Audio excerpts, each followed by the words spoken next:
கிறிஸ்துவுக்குள் மிகவும் பிரியமான தேவ பிள்ளைகளை, பரலோக மன்னா நிகழ்ச்சியின் மூலம் உங்களை சந்திப்பதில் என் இருதயம் கர்த்தருக்குள் மிகுந்த மகிழ்ச்சி அடைகிறது. இன்றைய பரலோக மன்னா உன்னை புகழ்ச்சியாக வைப்பார். உண்மையாகவே பிரியமானவர்கள், எந்த இடத்துல நீங்கள் இகழப்பட்டீர்களோ, எந்த இடத்துல நீங்கள் வேதனைப்படுத்தப்பட்டீர்களோ, அதே இடத்துல கர்த்தர் உங்களை புகழ்ச்சியாக வைப்பார். ஒரு மனிதனை தேவன் தெரிந்து கொண்டதுடைய நோக்கம் பல காரியங்கள் இருக்கலாம். அதில் ஒன்று உபாகமம் 26:19 வாஸ்து பாருங்க. நான் உன்னை பரிசுத்த ஜனமாய் தெரிந்து கொண்டேன், கீர்த்தியிலும் புகழ்ச்சியிலும் சிறந்து விளங்க பண்ணுவேன். ஆண்டவர் நம்மளை தெரிந்து கொண்டதுடைய ஒரு நோக்கம் என்ன தெரியுமா? எந்த இடத்துல இகழப்பட்டீர்களோ அதே இடத்துல கர்த்தர் உங்களை புகழ்ச்சியாக வைப்பார். எந்த இடத்துல அவமானப்படுத்தப்பட்டீங்களோ அந்த இடத்துல அதிகாரத்தில் கொண்டு வைப்பார்.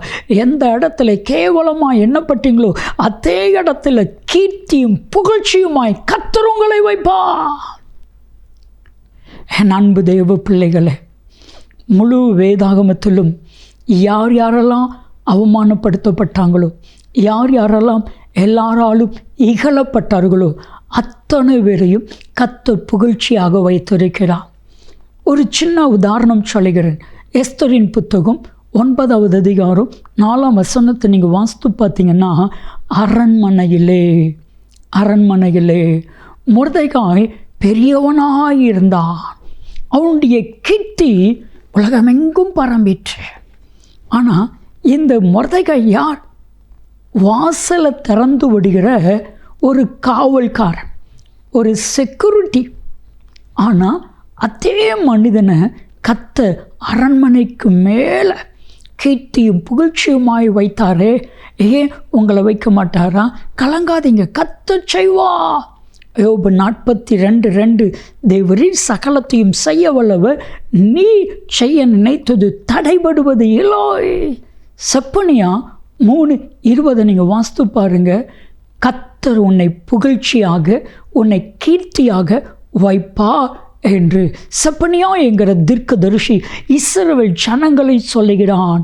ஒரு காலத்தில் இஸ்ரவேல் ஜனங்கள் இகழப்பட்டார்கள், இஸ்ரவேல் ஜனங்கள் அடிமைப்படுத்தப்பட்டார்கள், இஸ்ரவேல் ஜனங்கள் அருவருப்பாய் எண்ணப்பட்டார்கள், இஸ்ரவேல் ஜனங்கள் வேதனை அனுபவித்தார்கள். அதே இஸ்ரவேல் ஜனங்களுக்கு வந்த தீர்க்க தரிசனம்தான் செப்பனியா 3:20. நான் உன்னை கீர்த்தியும் புகழ்ச்சியுமாய் வைப்பேன். என் அன்பு தேவ பிள்ளைகளே, கர்த்தர் உங்களை புகழ்ச்சியாக வைக்கிறத யாரும் தடுக்க முடியாது, யாராலையும் தடுக்க முடியாது. ஒரு பேங்க் மேனேஜர்கிட்ட பேசி கொண்டு இருக்கும் பொழுது ரொம்ப ஷார்ட் அண்ட் ஸ்வீட்டாக அவருடைய சாட்சியை, வல்லமையான சாட்சியை சொன்னார். அவர் சொன்னார், இதே பேங்க்கில் சில ஆண்டுகளுக்கு முன்னாடி பியூனா உதவி செய்யக்கூடிய ஒரு நபராக நான் வேலை பார்த்தேன். ஆண்டவர் என்னை தெரிந்து கொண்டா. பேங்க் எக்ஸாம் எழுதினேன், நிறைய பேங்க் எக்ஸாம் எழுதினேன். ஆனால் பாருங்கள், கர்த்தர் இதே பேங்கில் என்னை மேனேஜராக கொண்டு வந்திருக்கிறாரு. எவ்வளோ பெரிய தேவன்! ஒவ்வொரு நாளும் இந்த சீட்டில் உட்கார்றதுக்கு முன்னாடி நான் ஜெபம் பண்ணுவேன். என் கண்ணிலேருந்து கண்ணீர் வரும். எந்த இடத்துல இகழ்ச்சியாக நான் எண்ணப்பட்டேனோ அதே இடத்துல என்னை புகழ்ச்சியாக வைத்தீரே, உங்கள் நாம மாத்திரம் மகிமைப்படட்டும்.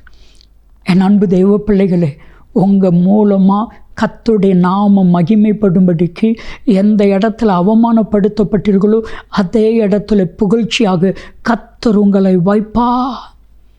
ஆதியாகமம் 41:41 எகிப்து தேசத்திலே அடிமையாய், சிறைச்சாலையிலே கைதியாய் இருந்த யோசேப்பை அந்த தேசம் முழுமைக்கும் அதிகாரியாய், யோசேப்பினுடைய வார்த்தையின்படி அல்லாமல் ஒருவனும் கையையாவது காலையாவது அசைக்கக்கூடாது, அந்த அளவுக்கு சர்வ அதிகாரத்தை கர்த்தர் கொடுத்து கீர்த்தியும் புகழ்ச்சியுமாய் வைத்தார்.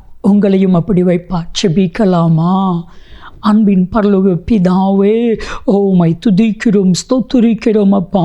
யாரெல்லாம் மற்றவர்களால் இகழப்படுகிறார்களோ அத்தனை பேரையும் என் தேவன் புகழ்ச்சியாக வைப்பீராக. நீர் அப்படி செய்கிறதற்காக உமக்கு நன்றி.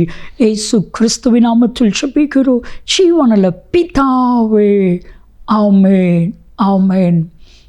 கர்த்தர் உங்களை புகழ்ச்சியாக வைப்பா. நன்மையும் கிருபையும் ஆசீர்வாதங்களும் நிச்சயமாய் உங்களை தொடரும்.